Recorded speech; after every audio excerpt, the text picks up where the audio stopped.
All right, guys. Welcome to day 31 of the European mega trip. It's not really a day. We're here for about an hour. Final and 8th time walking into Disneyland Park. Oh my God, I still have chills. This is amazing. I love it. You still get those chills every time you walk into these Disneyland parks, regardless of my thoughts of this place. So we're gonna go inside because today we are doing something very special, and we'll touch on that more as the vlog goes on. But we're gonna head right to Big Thunder Mountain. Pretty much do nothing but ride Big Thunder Mountain because that is my favorite attraction here. Probably at the whole resort, crazily enough. Yeah, the dark rides are not amazing here. They're good, but they're not ridiculous. So we're gonna go inside, get in line, and just ride Big Thunder as much as we can in the next hour or so, once early entry starts, magic hours, and buy that really expensive jacket. So that's what I decided to get, because I don't need any t-shirts, I don't really need sweatshirts, I need a jacket. So I'm gonna get a really expensive jacket. Yeah, it should be fun. All right, let's go inside. Magic hours. I say it every time. This gives me chills. And man, it is really nice. This is my first time actually doing early entry at this park. Unfortunately, I didn't use early entry as much as I would have liked to, considering I paid for that perk. But wow, it's really special when you get to walk down this main street with so few people, and man, it's quite special. So, and that show last night was fantastic.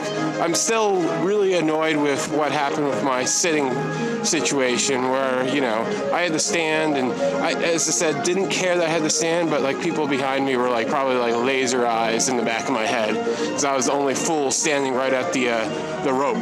But what was I supposed to do? A wheelchair parked right in front of me. So, man, it was one of those situations where it's just like, what the heck do you do? So, but that doesn't really matter. So, we probably could go to Peter Pan, but we are not doing that. I like the Peter Pan here, but I don't need to ride it again. Most of those older Disney rides, I appreciate them, I love them, I don't really want them to go, but once per visit or trip is all you really need on those ones. So we're gonna head left to Adventureland. I will say, at Disneyland Park, you do not need to worry about getting here super early. Everyone knows that Big Thunder has a huge capacity and all that, so they're not rushing to crush this. Plus, it's well before magic hours even started, so they let you in the park early, which is very nice. So you can just chill, hang out, and not be stressed out about that running of the bulls to crush just like we had to do yesterday. So I love those trees on the side there. They're like my favorite part. It just adds a little extra something. Hopefully, maybe before we leave really quickly, we can go into the Dragon's Den. I assume it's open early in the morning, so. Alrighty.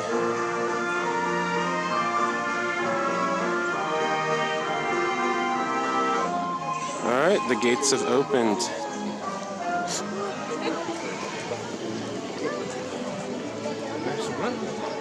Alright, there's more Halloween stuff up. That happened overnight. I'm pretty sure that wasn't there. We'll have to check the footage. And obviously the event will be completely over by the time we are here. And good. There's a jacket I'm gonna buy. Woohoo! I was afraid that store might not open during magic hours, but it obviously will be. So here we go. Final rides. I'm also gonna go do Hyperspace Mountain because I think that'll be a great transition to what we're doing later on, which again, stay tuned and you'll see what we're doing today.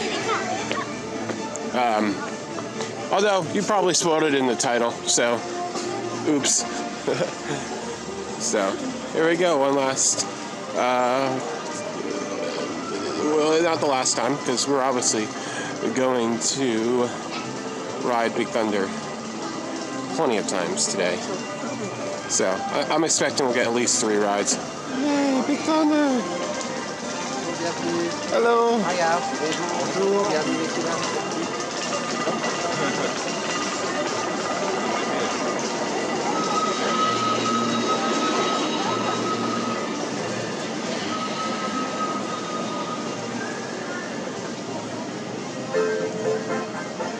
Do do do do do.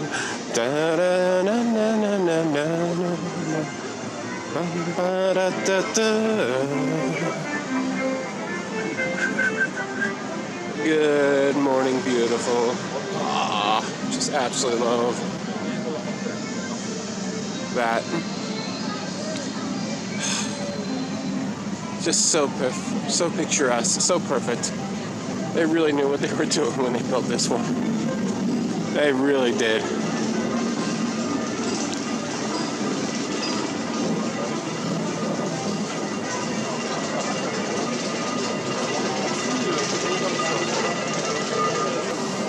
Da, da, da, da.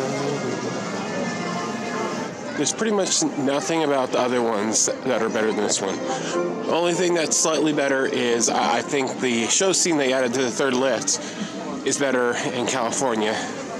And that just might be due to maintenance here. So, you know, I will note and watch some POVs from when that was first put in and let you know if it's not running the way it should be. Obviously, there are definitely some things that are not running the way it should be. The rope, the fuse is not working properly. And there we go. We're gonna ask for a back row.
Best Big Thunder Mountain in the world.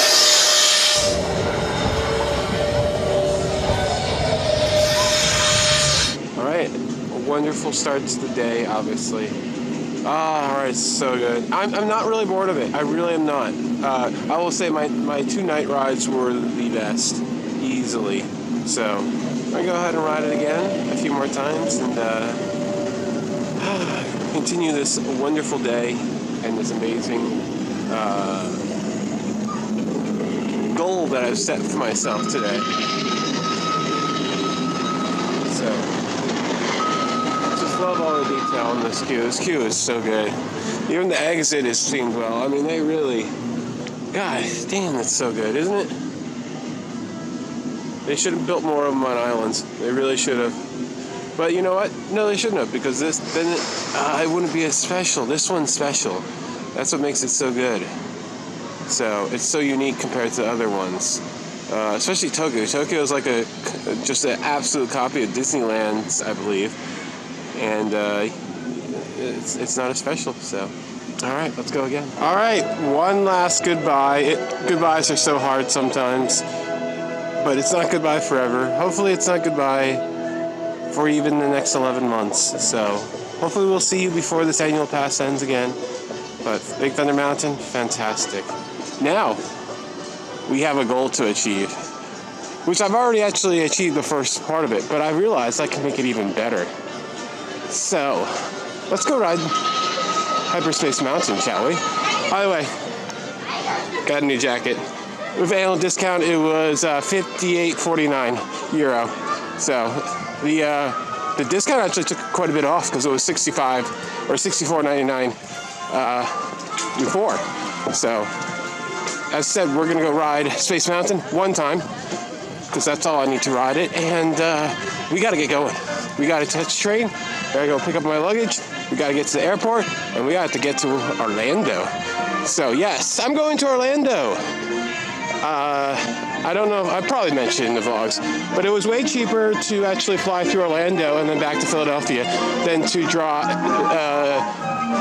fly directly to, especially Philadelphia, but even New York, it was cheaper. And I wanted to get HHN out of the way because I knew after this trip, I wouldn't want to step foot on a plane and do anything but really local little trips. The furthest I'm probably going to go is King's Dominion. That's it. Yeah, maybe Busch Gardens. We'll already know by the time this vlog is out, obviously, what I did. But I digress. Obviously, I need to do HHN. HHN is like something now that it's like hardwired into me. And it's... man, I hope I never have to miss it, but if I do, such is life. That's fine.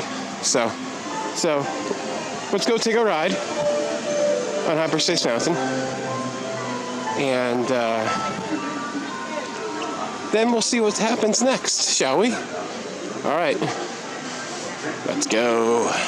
I could do Astro Orbiter. Space Mountain closed. We're gonna take a ride on the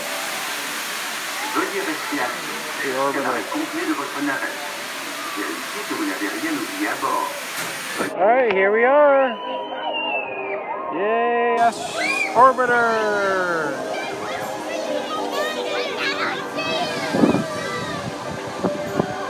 Oh, and perfect. I get to do something for Ariel that I was hoping to do. So, we're going to pick up our fast return as a souvenir. Isn't that cool? There we go. Souvenir for the girlfriend. She worked Buzz Lightyear at Disney World. All right, let's go. Or not. Son of a bitch. It's down. Well, that ruins everything. And we're supposed to be at Universal. So, let's talk about the last 18 hours or so, Coaster Spotters. I left Disneyland, and my plan was to transition to this. So, I got to the airport 4 hours early for Norwegian, and my plan of the whole day was to ride a roller coaster in each continent in one day. Okay, I missed it. Big deal. Whatever. Get to the gate 2 hours early for my flight on Norwegian to Orlando. And we're all ready to take the bus to the plane because it was parked in the middle of the tarmac. And the first bus is loaded up with people, and then we sit and wait. We wait for about half an hour, 45 minutes, and then they finally offload everybody. I was next to actually go onto the bus. So we're back in the terminal. About an hour later, they have an announcement that there's technical problems. About 2 hours later, there's an announcement that they have no information to provide us for now. About an hour later, they said there'll be information in 5 minutes. There was never information. About 6 hours later, they finally canceled our flight, meaning then we had to go through passport control again, which was, they wouldn't let us in, the entire group at first, because no Norwegian representative was there to say, hey, these people's flight got canceled. So then that finally happened. Then we had to get baggage. That took forever, probably about half an hour, 45 minutes. Then we had to, during that time, I finally found out that they were not auto rebooking us, and the flight was actually just never happening. It's never happening. And there's not an Orlando flight from Paris to Orlando for quite some time. So, and there might be a strike, a transportation strike that would shut things down. This is now Thursday morning, and that might happen tomorrow. So, I'm finally hearing about how you have to rebook yourself. Fortunately, it was pretty easy through the app, but as I said, no flights to Orlando for quite a few days, so I had to go to Fort Lauderdale. It is currently 8 a.m.-ish. That takes off today at 5:30 or 5:15, something like that. 5:45? I forget what time it is. It doesn't really matter because I have all the time in the world right now. And, oh, look, there's the Concorde. Look at that. That's really cool. Isn't that cool? That's cool. Anyways, so I have to go through Fort Lauderdale. I get in at 9 p.m. tonight, local time. And, well, Fort Lauderdale and Orlando aren't exactly close. They're about 3-4 hours apart. So I have to rent a car. That's $38. Then there's going to be gas. Depending on which route I take, there'll be tolls if I take the tollway. And the best scenario, I get in to the Airbnb at 2 a.m. Friday morning instead of 8 o'clock yesterday. So, I don't know what to think about Norwegian, but I figured I needed to some way wrap that vlog up from yesterday, even though it's tomorrow from when that was filmed. So, of course, I haven't eaten in about 20 hours. I had some lunch in the airport, and eventually at one point they offer free sandwich and drink at the little shop. And the way that the airport is laid out here at Charles de Gaulle is annoying. So the area we were stuck in had I want to say at most 6 gates. So there was basically one tchotchke shop with food and accessories and stuff like that. Then there was one bakery, which, had lots of sandwiches and baguettes. And then there was a wine store and then a perfume store. That's it. When this whole ordeal began, let me tell you what, I knew it was going to get canceled. I knew it. About 2 hours in, I'm like, this isn't happening. But you're through passport control. And even if you're not through passport control, you can't leave because they might take off. And then if they do take off, then you're screwed. You don't get compensated anyways because that was your choice to leave. It's a really screwed up situation. They should have canceled the flight hours and hours and hours before, but they lied it to the last minute because it cost them so much money to put people up. So that is the story.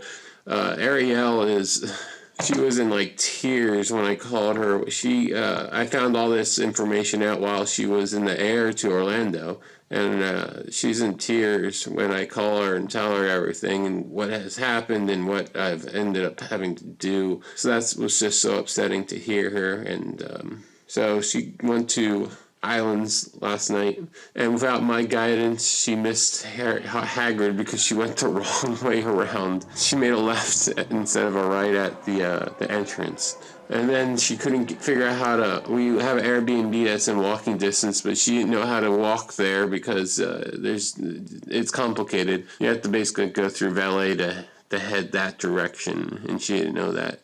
She switched everything around. She's going to go to Busch Gardens today. That's what we were going to do on Saturday, but I wasn't really thrilled about doing that anyways, but she wanted to go, so I was fine with that. But it feels even less like something I want to do because it's a 3-hour basically bus ride round trip, and not something I really want to do anymore. That's it. That's the end of this vlog from Paris, and hopefully this is the end of the vlog, and I have nothing more. I am terrified this flight to Fort Lauderdale is going to be delayed as well. So we'll see what happens. 27 months later, here's the editor's note as to what actually happened on that second flight. We got to the airport, and then the flight got delayed, and it seemed like the same thing was happening once again. And it turned out we were actually on the same plane that we were supposed to be on the day before, and we were told the problem was that there was a burnt-out emergency light, and that was literally the only problem. So it just seemed too simple for that just to be that. And we ended up being delayed quite a bit. I ended up getting into Fort Lauderdale Airport and onto the shuttle bus to the rental car place around midnight.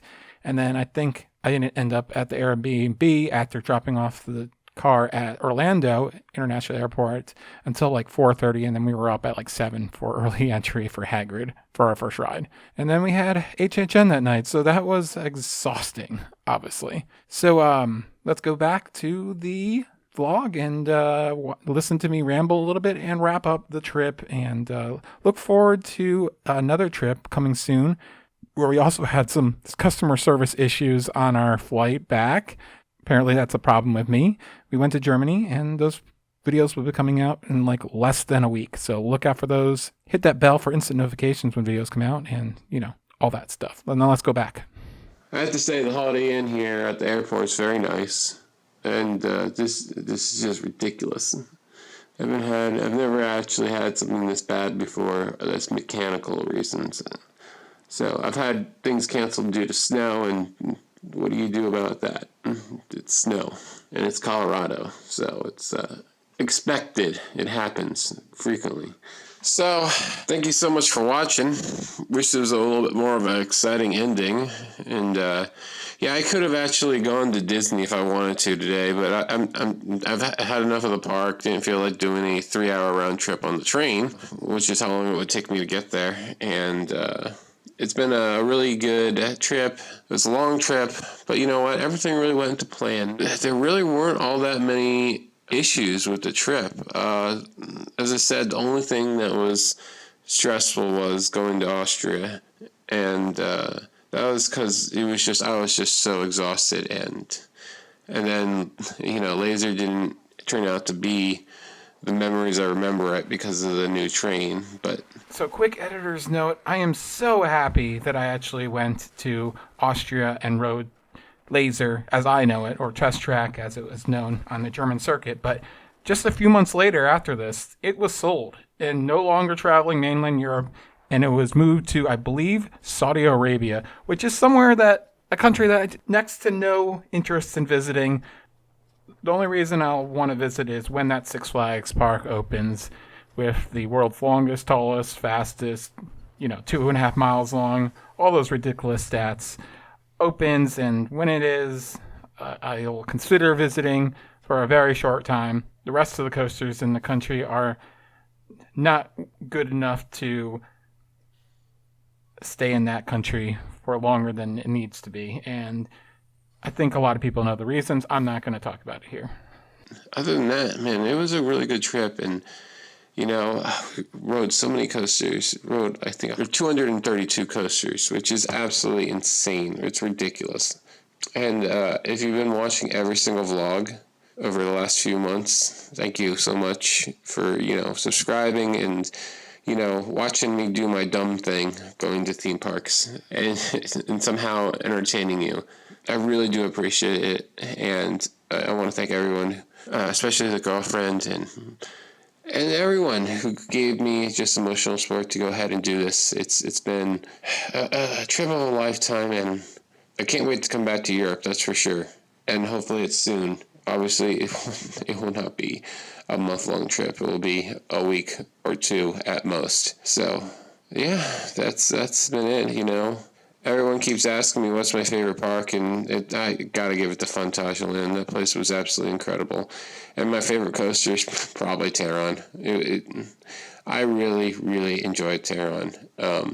Favorite wood coaster of the trip, it's probably going to be a controversial one, but I really, really, really liked El Toro. That was a really good, the GCI El Toro, not the Intamin El Toro, obviously. That was a really good woody, and it'd be probably followed closely by the George and the Dragon at Efteling. That was very good.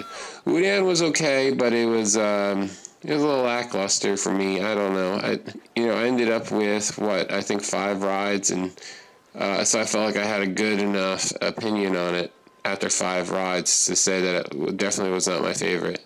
But it wasn't bad in any stretch of the matter. And then keep going with the Woodies. The one that everyone said was going to be absolutely terrible, the Bandit. It wasn't by any means good, but there was nothing wrong with it. It was just really boring. The same thing was with Anaconda at Walligator Park. I probably liked that one more, though, because it was a unique layout.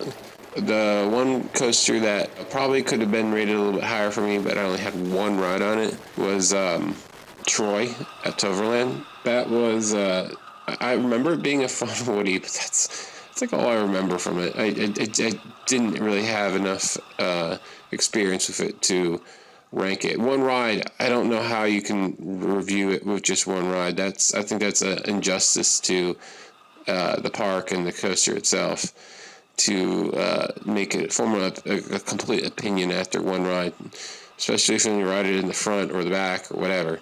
And then Heidi the Ride was obviously really good too, but that's just a clone. 2 gravity groups, they weren't all that memorable, to be honest with you. They were good, they were fine, they were fun, but neither one of them blew me away. Even the smaller ones in the state were more memorable for whatever reason. I don't even know why. Maybe I just got them on a bad day and they weren't running very well, but no, they were lackluster. They're probably my least favorite of all those smaller gravity groups. So that's it for the wood coasters for the most part.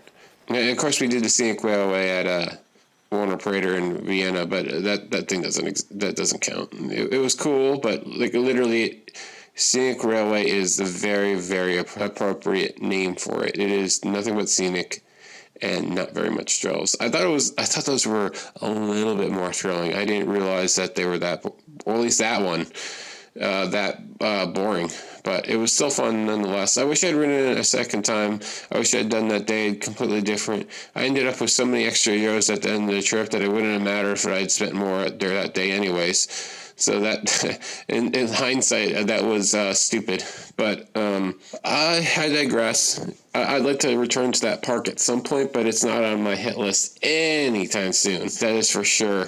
As far as like B&Ms go, man, I don't even know. I really like Zaris at Park Asterix. That was a really, really good inverted. I mean, Monster at Walligator is awesome, but it's hard to care that much about it because, I've ridden Raptor so many times. But it was better than Raptor, that's for sure. And then Black Mamba was really good. I mean, I think overall that one is the best that I rode. Probably of all the B&Ms, just because of how immersively it's themed and everything. That was incredible. Silver Star was a really good hypercoaster, but it just felt like a Nitro, but a little bit better probably. The dive coasters we did Baron. Baron was good, really good. The coaster was better than I expected it to be, but the theming again is just absolutely amazing for that one. And the Crake was better than I expected, but still nothing to really talk about. That's another one I wish I'd done a second ride on, but the weather told us otherwise. So then we did some wing coasters, right? We did Toverland's Phoenix, and we did Haida Park's Flag der Demon, whatever however it's pronounced. And that one really surprised me at Haida Park. That was very, very good coaster. I really enjoyed that. I couldn't believe how much I liked it. Oh wow, I completely forgot the wood coaster at Haida Park, Colossus, the Intamin plug and play. It was good. It's just nowhere near as good as El Toro. Again, that's another one where I wish I had a few more rides so I could have given a better opinion on it. We talked about bobsleds. We rode 4 of those, so I was really happy about that. One of them is now closed, obviously, Bob. And I really like Bob. Bob was fun. Probably the second favorite of the bunch.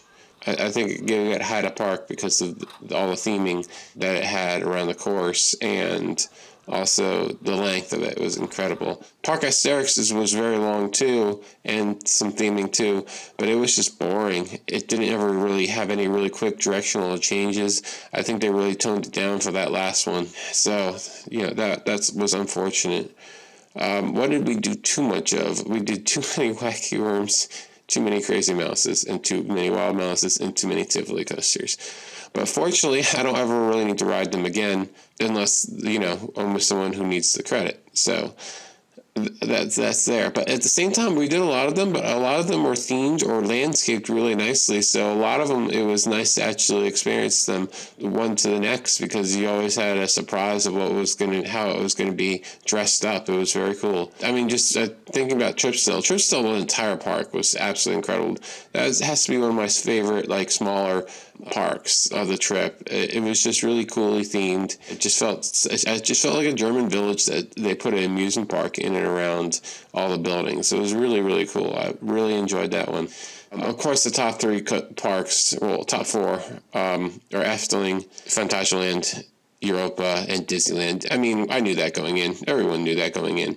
I feel like I don't want to dismiss how much I enjoyed all the smaller parks that no one ever goes to or hears about. Those were a lot of fun too.